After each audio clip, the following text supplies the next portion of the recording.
Hi, I'm Zor. Welcome to Unizor Education. We continue talking about certain aspects of physics, maybe not covered to the proper depth in a regular high school course of the physics. So it's certain extras, that's why I called it Physics Plus. There are some problems which we are solving and some theoretical material as well.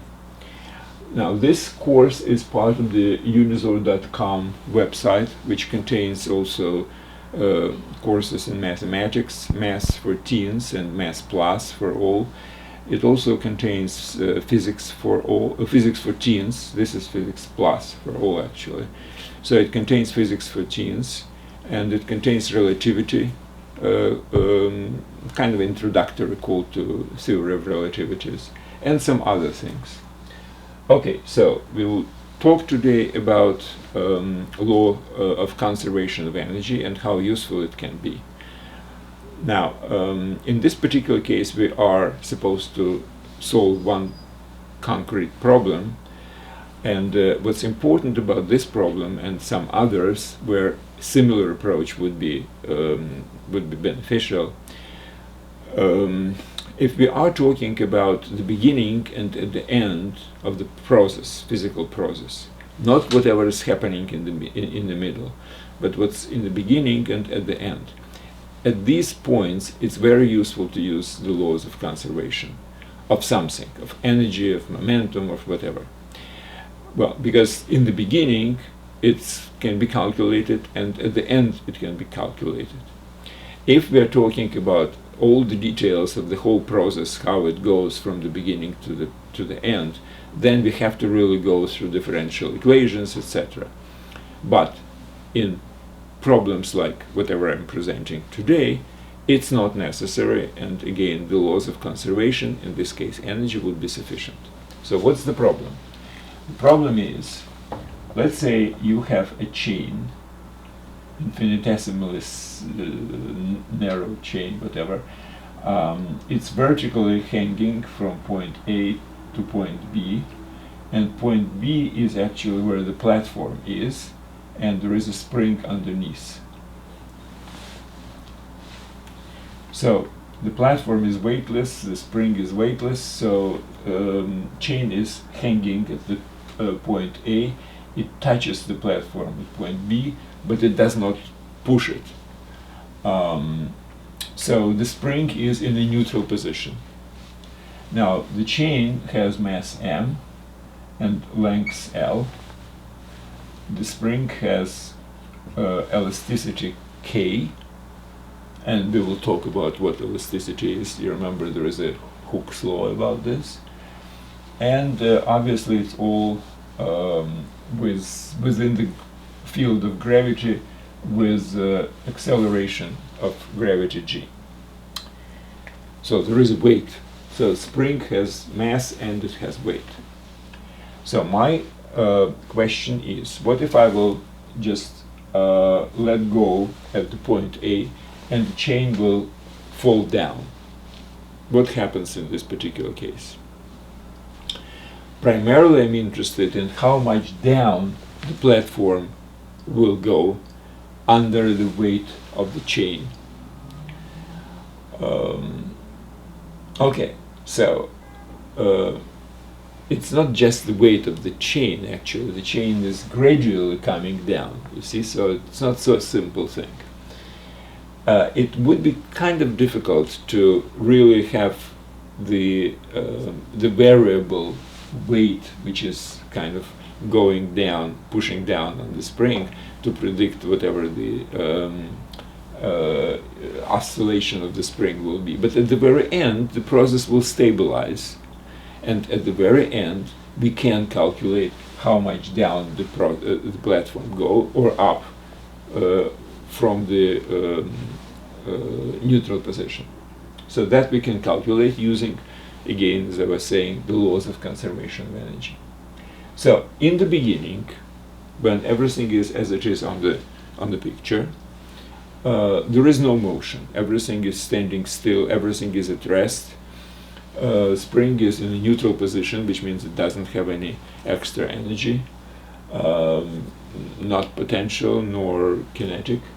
The spring is again at rest, so it only has a potential energy because it's in the gravitation field, and different parts of the chain are on different heights, so that's why they have different potential energy. Now we are talking about potential energy, and if we would like to calculate it, we have to really have what is the level zero.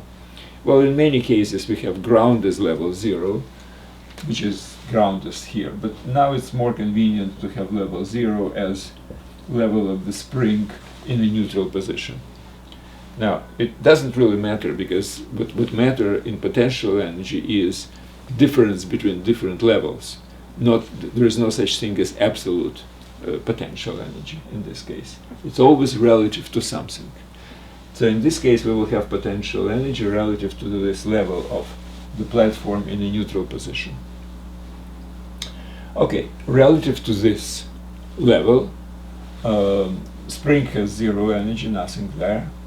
Now the only potential energy has the chain, which is hanging from level L to level 0. Okay, so how can we calculate its potential energy? Well, first of all, let's just intuitively approach this problem. Intuitively speaking, you see this chain is absolutely symmetrical, so most likely we can calculate it by putting all the mass of this chain into one point, which is the middle point of it, and check what's the potential energy of this. Now, if everything is in the middle, then the mass would be m. Then, considering the force of gravity, the weight would be concentrated at one particular point on the height of L over 2, right? So that's an intuitive kind of understanding what potential energy should be if you have totally symmetrical rod or chain or a thread or something.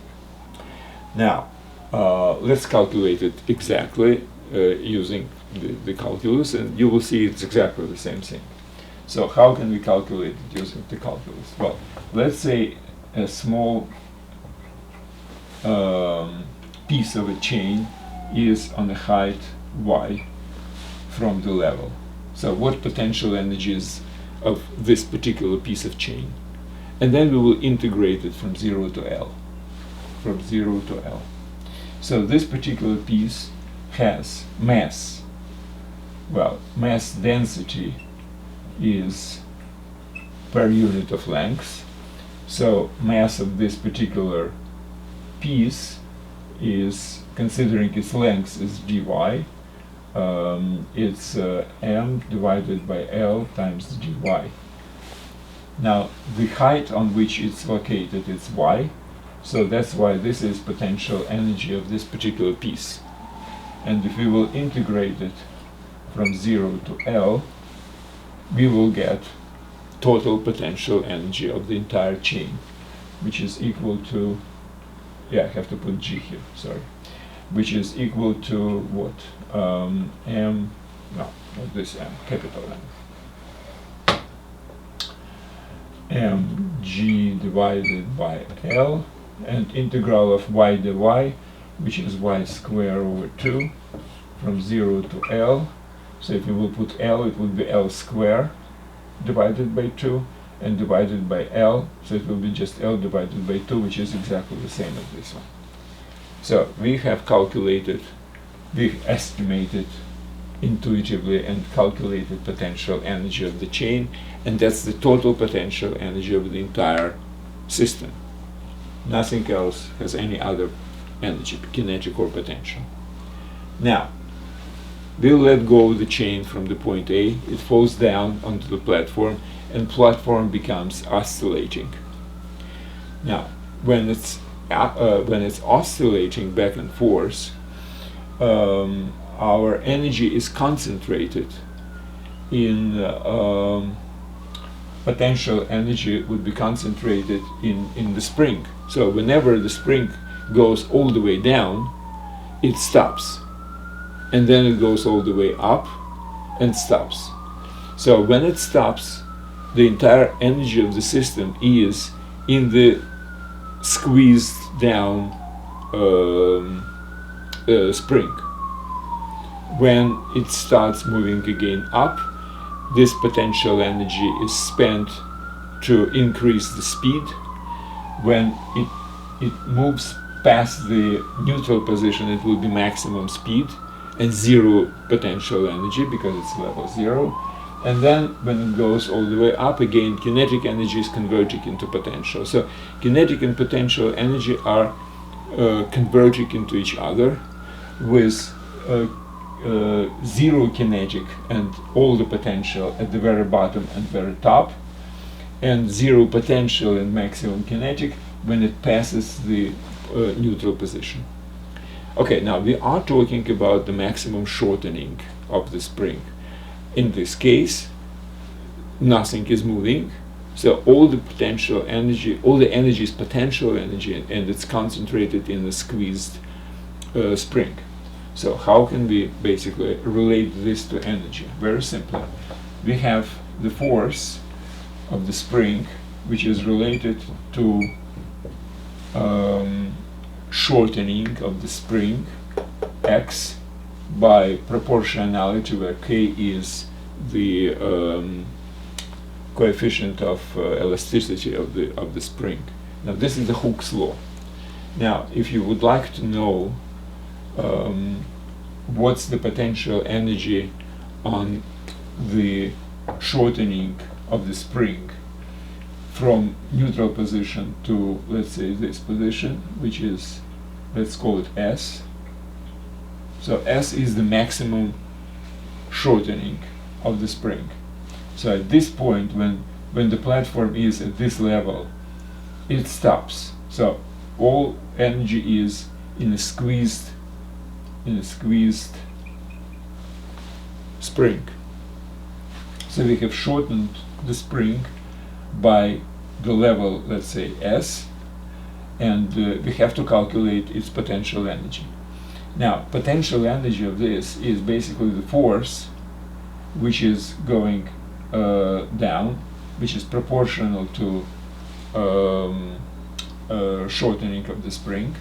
So if we will take, let's say, shortening by the x of the spring, now the force at the point x would be f of x, it's equal to minus kx. Now the shortening is ds. So this force performs some work actually by shortening by this distance.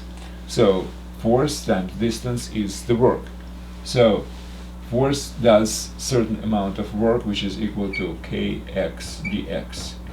Well, I dropped the minus sign because it doesn't really matter right now, because we have to equate it with a positive thing. Yes, force is this way, the spring is moving that way, so the minus in this particular case is irrelevant. So if this is the force to basically squeeze the spring from x to x plus dx, or x minus dx actually, because we are going down. That's minus dx. So from point x to point x minus dx, so dx more. Well, that's why the minus is not important. So this is amount of work which I have to do. And if I would like to squeeze it from 0 to maximum s, I have to integrate it from 0 to s, which gives me k s square over 2 from 0 to s, x square, which is k s squared divided by 2. So this is the total amount of work which the falling chain is exerting on the spring to squeeze it from neutral position to neutral minus s. Now, all this work is, again, the law of conservation converted into potential energy of the spring at this particular maximum squeeze level. And again, the law of conservation must be followed here, so this should be equal to this, from which we are talking about mgl divided by k should be equal to s, right? So if this is equal to this, well, 2 cancels, so mgl is equal ks square, so s square is equal to mgl divided by 2. So, and that's the answer, so s is equal to square root of this. Okay, so what's very important in many cases, just to check yourself, is how can we check yourself? Well, in this particular case, it's very useful to check dimensions. Well, dimensions, I mean basically the unit of measurements, this one, that one, we have forces, we have masses, we have acceleration, etc. So let's just check the units. In this particular case, now, what is the force? Force is usually the mass times acceleration, right? That's the Newton's law. So the force has mass times acceleration, which is meters by second square. And this is dimension of k times meter. So what's the units of k? The units of k would be kilogram by second square, right? Meters here and meter there. So that's why the dimension of k should be force divided by length. So it would be kilogram square by second square. Okay, so on the left I have let's wipe out this one.